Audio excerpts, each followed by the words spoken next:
Imagine waking up to find your entire city submerged under 20 feet of water. This is what happened in Dayton, Ohio, in March 1913, when a series of storms brought unprecedented rainfall, overwhelming the levees and causing the Great Dayton Flood.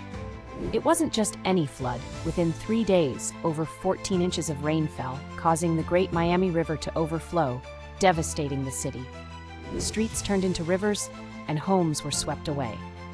Over 360 people lost their lives, and 20,000 homes were destroyed, making it one of the worst natural disasters in U.S. history. However, what followed was a remarkable story of community spirit and innovation.